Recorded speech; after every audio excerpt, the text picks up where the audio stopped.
오늘은 10계명 가운데 세 번째 계명을 살펴볼 것인데, 그 전에 간단하게 구약의 모든 율법에 대해서 정리를 좀 하면 좋겠다 싶은 생각이 듭니다. 10계명을 계속 살펴보는 중에 구약의 여러 율법들을 어떻게 분류할 수 있고 각 법들을 어떻게 받아들여야 할지 정리할 필요가 있겠다 싶어 잠시 시간을 내어봅니다. 구약 성경에 나오는 율법들은 세 가지로 분류할 수 있습니다. 첫째, 도덕법, 그리고 두 번째로는 시민법, 세 번째로는 의식법. 이걸 좀 기억해 두시면 구약 성경을 읽는데 많은 도움이 되리라고 생각을 합니다.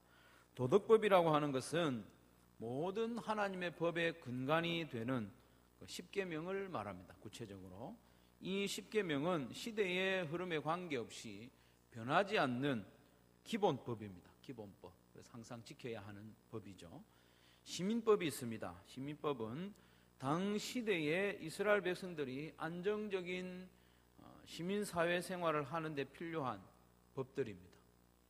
10계명에 기초했지만 시대적으로 또 지리적으로 환경적으로 제한을 받기 때문에 문자적으로 딱 여자적으로 변하지 않는 법은 아닙니다. 배상에 관한 법들이 있지 않습니까? 뭘 잘못하면 얼마를 배상해주고, 폭행에 대한 처벌법도 있습니다. 어떻게 하면 어떻게 벌을 주고, 그런 법들은 그 시민사회가 운영될 수 있도록 하는 시민법이죠. 예를 들면 출애굽기 21장 24절에 이런 법이 나옵니다. 눈에는 눈으로, 이는 이로, 손은 손으로, 발은 발로 갚을지니라. 이런 시민법이 있는데 이 법을 문자 그대로 이 시대에 지키지는 않지 않습니까? 누가 내 눈을 하나 상하게 했다고 해서 내가 똑같이 지금도 그렇게 하지는 않습니다. 이것은 당시의 시민법이지만 오늘날에는 문자 그대로 효력을 가지고 있지는 않습니다. 그래서 그 법 정신에 따라서 재해석이 필요한 법이 시민법이죠. 세 번째로 의식법이 있는데 그것은 말 그대로 의식에 관한 법이죠. 제사를 드릴 때 이렇게 드려라. 또 성결식을 거행할 때는 이렇게 해라. 성막과 성전에서 드리는 각종 제사 제도와 성결의식에 대한 법들인데 이 법들은 모두 장차 오실 예수 그리스도에 대한 예표를 나타내는 법이죠. 예표적인 법입니다. 이 의식법들은 예수님으로 말미암아 온전히 성취되었기 때문에 이 또한 문자적으로 구속력은 사라졌습니다. 하지만 그 법 속에 담긴 정신은 계속 살려나가야 하죠. 예를 들면 제사에 드리는 짐승들은 흠이 있어서는 안 됩니다. 흠 없는 짐승을 제물로 드리라.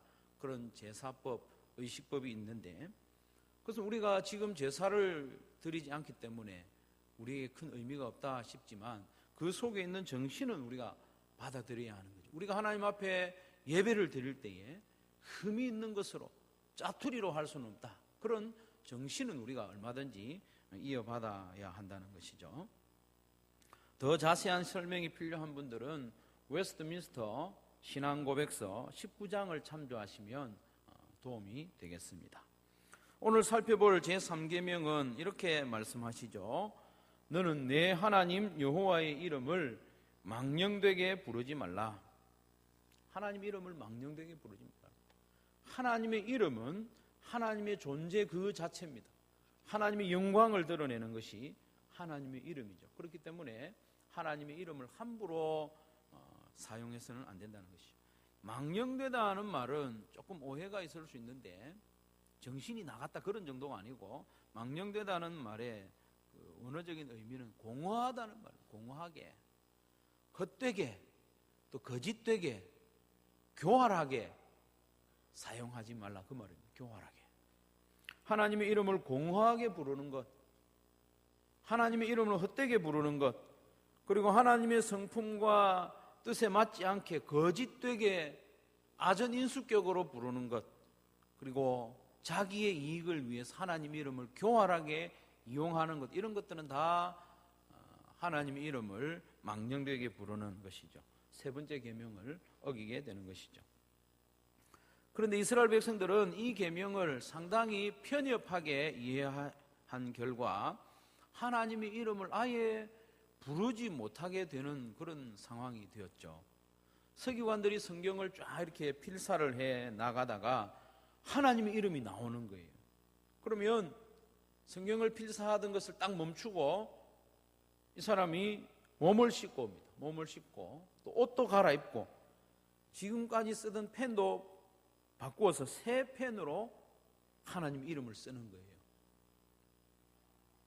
참 거룩해 보이고 좋아 보입니다. 여기까지는 좋아 보입니다. 그런데 하나님의 이름을 너무 귀하게 여긴 나머지 하나님의 이름을 다 기록하지 않고 자음만 기록한 거예요. 자음만. 모음은 기록하지 않고. 한글로 쓴다면 하나님 이렇게 하면 하나님 다 써야 되는데 히읗, 니은, 니은, 미음 이렇게만 써놓은 거예요.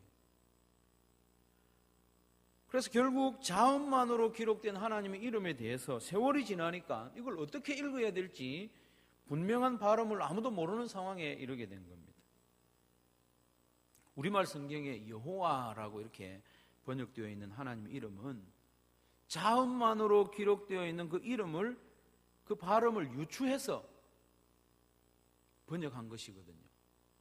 그래서 여호와라고 번역된 성경도 있고 야훼라고 번역된 성경도 있지만 누구도 정확한 하나님의 그 여호와의 이름 정확한 발음은 아무도 모르는 형편에 이르게 된 것이죠.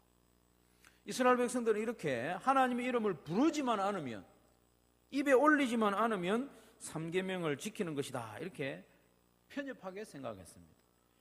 그러나 입술로는 하나님의 이름을 헛되게 부르지 않지만 삶으로는 얼마든지 하나님의 이름을 욕되게 할 수 있지 않습니까? 그것을 이스라엘 백성들은 관가했던 것이죠. 입술로만 부르지 않으면 된다 그런 생각을 한 거예요. 그리고 이 계명을 주신 하나님의 본래 뜻은 단순히 하나님의 이름을 부르지 말라는 것이 아니죠. 하나님의 이름을 가르쳐 준 데는 하나님의 이름을 부르라는 뜻입니다. 하나님의 이름을 부르되 합당하게 하나님의 이름을 많이 부르는 것이 하나님의 뜻입니다. 부르지 못하게 하려면 이름을 뭐하러 가르쳐 줬겠습니까? 현대의 그리스도인들도 이 3계명을 편협하게 이해하는 경우가 들어 있습니다. 하나님의 이름을 욕하는 데 섞어서 사용하지 않으면 된다. 농담하는 데 섞어서 사용하지 않으면 된다. 이렇게 그 정도로만 생각하는 경향이 있는 것이죠. 그러나 이 3계명은 그 정도의 표면적인 의미만 가진 계명이 결코 아닙니다. 더 깊은 의미가 있고 더 적극적인 의미가 있습니다. 그러면 3계명을 범하는 예는 구체적으로 어떤 것이 있을까요? 방금 말씀드린 대로 욕설이나 감탄사나 농담할 때 하나님 이름을 사용하는 것은 명백히 하나님의 이름을 망령되게 부르는 것이죠. 오 마이 갓 이렇게 하는 것이라든지 감탄사로 지저스를 사용한다는 거죠. 이래서는 안 됩니다. 습관적으로 따라하는 경우가 있는데 조심해야 할 일이죠. 그리고 농담이나 또 장난을 할 때에 하나님의 이름을 거론해서도 안 된다는 것이죠. 하나님의 이름은 그렇게 사용하라고 주신 것이 아닙니다. 하나님의 이름은 지극히 거룩하고 영화롭고 높으신 것이기 때문에 함부로 그렇게 사용해서는 안 되는 것이죠. 제가 대학 1학년 때 신입생 환영회에 갔을 때 참 황당한 일이 있었어요. 3학년 선배 중에 목사님의 아들이 있었는데 술을 너무 좋아하고 말도 함부로 하는 사람이 있었어요. 덕이 안 되는 사람이 있었어요. 신입생 환영회 때 술을 한참 마시다가 이 사람이 갑자기 예수님 이름을 이야기하고 예수님 이야기를 막 하는 거예요. 예수님이 어떻고 예수님의 제자가 어떻고 저떻고 이렇게 말을 하길래 저는 이 사람이 이제 회개하려는 갑다 이렇게 생각을 했는데 갑자기 이렇게 이야기하는 거예요. 예수님이 가라사대 잔이 비었다. 이게 무슨 소리입니까? 자기의 술잔이 비었다는 말을 예수님의 이름 넣어가지고 장난처럼 말하는 거예요. 이렇게 참남한 말이 어디 있습니까? 저는 그 순간에 하늘에서 벼락이 떨어져야 된다고 생각을 했습니다. 벼락이 안 떨어졌어요. 성도 여러분 그리고 학생 여러분, 하나님의 이름이나 예수님의 이름을 이렇게 함부로 사용해서는 안 돼요. 그 거룩하신 이름을 합당하게 사용해야 됩니다. 농담할 때 섞어서 사용한다든지 각별하게 주의해야 돼요. 특별히 성도는 하나님의 이름을 이렇게 구체적으로 말하지 않아도 욕을 하거나 음란한 말을 하거나 그렇게 하는 것 자체가 하나님의 이름을 망령되게 부르는 것입니다. 왜냐하면 우리가 하나님의 이름으로 일컬어지는 백성이기 때문에, 내가 하나님의 자녀이기 때문에 하나님의 자녀의 입에서 나오는 모든 것은 하나님의 이름이 거기에 따라 나온다는 것을 기억을 하고 모든 말을 조심해서 해야 하는 것이죠. 또 다른 경우가 있는데, 때로는 자기의 직감이나 느낌이나 희망사항에 불과한 일을 하나님의 이름을 들먹여서 정당화하는 경우가 들어 있습니다. 이 또한 하나님의 이름을 헛되게 부르는 것에 해당되죠. 하나님이 보여주셨다, 이렇게 말하는 경우가 있습니다. 자기를 영적으로 돋보이게 하거나 또 자기의 욕심을 채우기 위해서 하나님 이름을 사용하는 것이죠. 30년도 더 된 일인데요, 어떤 집사님이 저희 아버지에게 이렇게 이야기를 했어요. 하나님이 보여주셨다. 이제 당신하고 내하고 닭을 키우면 크게 성공할 것이라고 하나님 보여주셨다, 이렇게 이야기를 했어요. 그 집사님이 기도를 많이 하는 분이었기 때문에 저희 아버지는 그게 진짜인 줄 알고 모든 자금을 아버지가 대고 그분은 하나님 보여주신 것만 대고 이렇게 같이 사업을 했는데, 온 가족이 고생만 엄청나게 하고 결국 망했어요. 계시를 받았다, 예언을 한다, 하나님이 말씀해 주셨다, 이런 말을 자주 하는 사람 조심해야 됩니다. 설교자들 가운데서도 그런 말을 자주 하는 사람이 있습니다. 여러분 조심해야 됩니다. 제가 만약에 그런 말을 슬슬 하기 시작하면 여러분 경계하시고 저한테 일러주셔야 됩니다.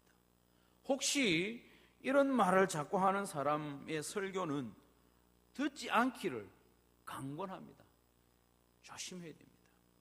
고린도후서 12장에도 보면 사도 바울이 자기가 본 천국에 대한 환상에 대해서, 자기가 받은 계시에 대해서 이야기하는 내용이 나오는데, 거기서 바울은 내가 환상을 봤다, 내가 하나님의 계시를 받았다, 이렇게 떠벌리지 않습니다. 마치 자기가 아닌 것처럼 내가 아는 한 사람이 14년 전에 세 번째 하늘에 올라갔다, 사람이 말할 수 없는 것을 보았다, 이렇게 조심스럽게 말하는 것을 볼 수 있습니다. 14년이 지나도록 한 번도 말하지 않고 있다가 지금 이야기를 조심스럽게 꺼내는 것입니다. 그것은 자기를 자랑하려고 하는 것이 아닙니다. 환상을 봤다, 계시를 받았다 하는 사람이 하도 많이 나오니까, 고린도 교회에 그런 사람이 자꾸 나와서 사람들을 미혹하게 하니까 자기가 14년 전에 경험했던 그 일을 조심스럽게 이야기하는 것입니다. 우리는 헷갈려서는 안 됩니다. 자기의 직감이나 자기의 느낌, 희망사항이 마치 하나님의 뜻과 동일한 것처럼 착각하거나 그렇게 표현을 해서는 안 되는 것입니다. 대단히 조심해야 하는 일이죠. 그리고 성도인 우리가 하나님의 이름을 망령되게 부르기 가장 쉬운 때는 참으로 아이러니하게도 바로 이 예배 시간입니다. 이 예배 시간. 예배 시간에 우리는 하나님의 이름을 찬송하고 또 하나님의 이름을 불러가며 기도를 하며 하나님의 이름을 많이 부르는데 아무 생각 없이, 믿음 없이 공허하게 하나님의 이름을 부른다면 그것은 하나님의 이름을 헛되게 부르는 것입니다. 망령되게 부르는 것입니다. 때로는 하나님의 이름을 높이는 찬송을 부르면서 오히려 자기의 칭찬을 위해서 하는 때도 종종 있지 않습니까? 대단히 조심해야 할 부분입니다. 성도 여러분, 거룩하고 영광스러운 이 예배의 시간에 하나님의 이름을 가장 욕되게 할 수 있음을 기억하고 우리는 예배에 나올 때마다 바른 믿음과 바른 마음의 자세로 예배에 임하는 저와 여러분이 되기를 간절히 바랍니다. 지금까지 우리는 하나님의 이름을 부를 때 조심해야 할 부분, 소극적인 측면을 좀 살펴보았는데, 그러면 너는 내 하나님 여호와의 이름을 망령되게 부르지 말라는 이 계명의 적극적인 의미는 어떤 것이겠습니까?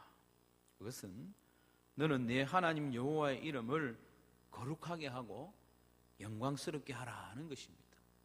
망령되게 부르지 말라, 그 소극적인 것을 넘어서 하나님의 이름을 영광스럽게 하고 거룩히 하게 하라는 적극적인 의미가 여기에 들어있는 것이죠. 그래서 예수님께서는 주기도문의 첫 번째 강구에서 이렇게 가르쳐 주셨습니다. 하나님 아버지의 이름이 거룩히 여김을 받으시오며. 우리가 강구해야 할 많은 것이 있을 것 같은데 예수님께서 우리에게 강구로 가르쳐 주신 첫 번째 구절이 이 이름은 하나님 아버지의 이름이죠. 하나님 아버지의 이름이 거룩히 여김을 받으시기 원합니다. 그것을 첫 번째로 강구하도록 가르쳐 주셨습니다. 3계명은 입술로 하나님의 이름을 거론할 때만 해당되는 그런 계명이 아닙니다. 그리고 하나님의 이름을 욕되게 하게 하지만 않으면 된다는 그런 소극적인 의미의 계명에 그치는 것도 아닙니다. 3계명은 더 넓고 적극적인 의미를 담고 있습니다. 입술에만 해당되는 계명이 아니라 우리의 모든 삶에 해당되는 계명입니다. 그리고 하나님의 이름을 욕되게 하지 않기만 하면 되는 것이 아니라 오히려 하나님의 이름이 거룩히 여김을 받도록 하며 하나님의 이름에 영광이 돌아가도록 하는 삶을 살라, 그런 명령입니다. 그런데 세 번째 계명을 주신 이것 자체가 이스라엘 백성들과 또 성도인 우리에게는 더 없는 영광이요 축복입니다. 하나님의 사랑이기 때문입니다. 하나님의 은혜를 바탕으로 주신 계명이기 때문입니다. 왜 그런가 하면 우리의 말과 또 우리의 행실에 따라서 하나님의 이름이 높아지기도 하고 낮아지기도 하는, 하나님의 이름에 우리가 영향을 미치도록 허용해 주셨기 때문입니다. 놀랍지 않습니까? 하나님은 천지를 창조하신 크고 전능하신 분이십니다. 높고 위대하신 분이십니다. 거룩하신 분이십니다. 시간적으로나 공간적으로나 무한하신 분입니다. 그리고 시간과 공간을 초월하신 분입니다. 그에 비해 사람인 우리는 하나님의 피조물입니다. 너무나도 작고 보잘것없는 존재입니다. 시간적으로나 공간적으로 볼 때 우리는 점과 같은, 먼지와 같은 그런 존재입니다. 우리가 있다고 해서 하나님이 더 커지는 것도 아니고 우리가 없어진다고 해서 하나님이 더 작아지는 것도 아닙니다. 오히려 우리는 하나님의 진노와 심판을 받아 마땅한 하나님의 원수들 아니었습니까? 하나님을 가까이 할 수조차 없는 그런 존재들이었는데, 그런 우리를 하나님께서 친히 하나님의 백성으로 삼아주셨다는 것이죠. 나는 너희의 하나님이고 너희는 나의 백성이다. 출애굽기 20장 2절에 선언하시기를 나는 너를 애굽 땅 종되었던 집에서 인도하여 낸 내 하나님 여호와니라. 하나님이 우리의 하나님이 되어주셨어요. 우리는 하나님의 백성이 되었습니다. 우리에게 하나님의 이름을 붙여주신 것입니다. 하나님의 이름으로 옷을 입혀주셨고 예수님의 이름으로 우리에게 옷을 입혀주신 것입니다. 그래서 우리는 우리의 삶에 따라서, 우리의 삶이 어떠하냐에 따라서 하나님의 이름을 거룩하게 하고 영광스럽게 하기도 하며 하나님 이름을 욕되게 할 수도 있는 그런 존재가 되었다는 것입니다. 하나님께서는 그런 위험을 무릅쓰고 우리를 하나님의 백성으로 삼으시고 하나님의 이름으로 일컬어지는 하나님의 자녀로 삼아주셨다는 것이죠. 역대하 7장 말씀에 보면 내 이름으로 일컫는 내 백성이라고 불러주신 것이죠. 그래서 예수님께서 가르쳐주신 기도의 첫 번째 간구 내용이 하나님 아버지의 이름이 거룩히 여김을 받으시오며, 그래서 너무나도 당연한 순서인 것이죠. 하나님의 백성이요, 하나님의 자녀인 우리의 첫 번째 사명은 하나님의 이름이 거룩히 여김을 받도록 하는 것입니다. 하나님의 이름은 본래 거룩합니다. 우리가 거룩하게 안 해도 거룩합니다. 그렇지만 하나님께서는 하나님의 백성이요, 하나님의 자녀로 삼으신 우리의 모습, 우리의 삶을 통해서도 하나님의 이름이 거룩히 여김을 받기를 원하신다는 것입니다. 우리에게 대하여 얼마나 기대가 크십니까? 하나님께서 이스라엘 백성들을 하나님의 백성으로 삼으신 후로부터는 하나님의 이름이 이스라엘 백성의 모습으로부터 자유롭지 못합니다. 우리를 하나님의 자녀로 삼으신 이후로부터는 하나님의 이름이 우리의 삶과 떨어지지 못한다는 것입니다. 그래서 하나님께서는 하나님의 이름을 위해서라도 이스라엘과 우리를 위하여 쉬지 않고 일하십니다. 하나님의 이름을 위하여. 하나님은 하나님의 영광을 잃어버리지 않는 분이시거든요. 하나님의 이름을 위해서라도 하나님의 이름으로 일컬어지는 우리와 함께 계시고 우리를 가르치시고 우리를 교훈하시고 때로는 책망을 하시면서까지라도 우리를 점점 하나님의 백성답게, 하나님의 자녀답게 성숙시켜 나가는 것입니다. 그렇기 때문에 하나님 아버지의 이름이 거룩히 여김을 받기 원합니다라는 그 간구는 하나님, 내가 점점 하나님의 자녀답게 해주십시오라는 그 기도와 사실은 같은 기도입니다. 하나님의 이름을 거룩하게 하고 영광스럽게 하는 방법을 마태복음 5장 13절에서 16절에 가르쳐주지 않습니까? 마태복음 5장 13절에서 16절까지 말씀 우리 다시 한번 같이 읽도록 하겠습니다. 같이 읽겠습니다. 시작.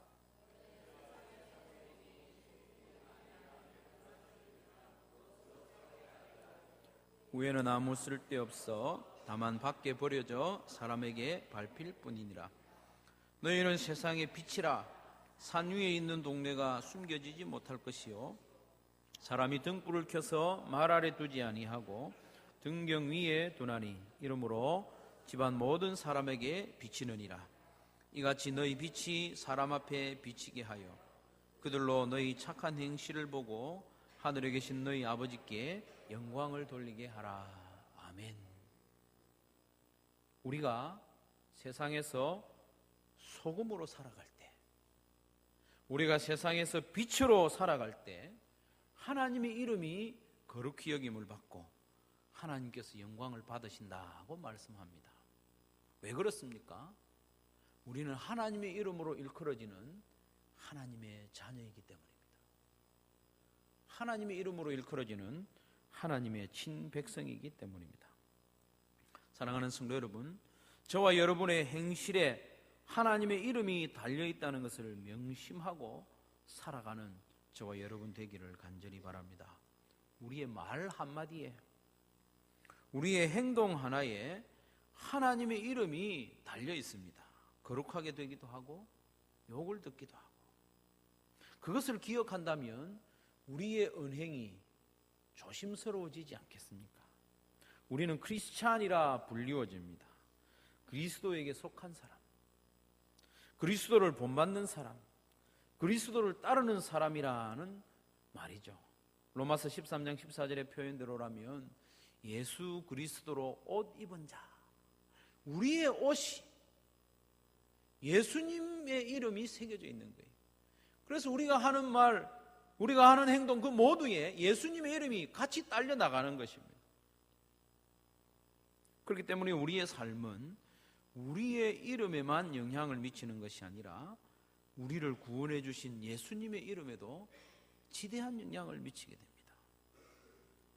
감사하게도 마태복음 5장 13절 그 이하의 말씀들에 보면 어떤 것이 우리가 구체적으로 행해야 할 착한 행실인지 가르쳐주고 있습니다.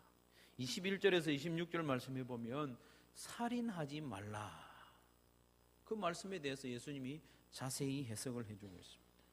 27절 이하의 말씀에 보면 간음하지 말라는 그 계명에 대해서 자세하게 설명해 주고 있습니다. 무슨 뜻입니까? 하늘에 계신 하나님 아버지의 이름이 거룩히 여김을 받게 하고 영광스럽게 하는 구체적인 방법은 하나님께서 우리에게 주신 그 계명대로, 십계명의 말씀대로 살아가는 것이다 라는 것을 예수님이 다시 말씀해 주고 있는 것이죠. 그러면서 마태복음 5장 그 마지막 절에 기가 막힌 말씀을 하십니다. 48절에 보면 그러므로 하늘에 계신 너희 아버지의 온전하심과 같이 너희도 온전하라. 하나님 아버지의 이름을 거룩하게 하고 영광스럽게 하는 궁극적인 방법은 하나님을 닮아가는 것입니다. 왜? 하나님 우리 아버지이시기 때문에. 아버지를 닮아가면 아버지가 기뻐하고 영광을 받으신다는 것입니다. 하나님께서는 자녀인 우리가 아버지인 하나님을 점점 더 닮아가는 삶을 살아갈 때 하나님 기뻐하시고 하나님 이름이 거룩히 여김을 받고 영광을 받으신다고 우리에게 말씀하고 있는 것이죠. 그러니 하나님 아버지의 이름이 거룩히 여김을 받는 것은 우리의 이 입술에만 달린 것이 아닙니다. 우리의 모든 삶에 달려 있습니다. 우리가 어떻게 살아가느냐, 거기에 따라 하나님의 이름이 달려 있는 것이죠.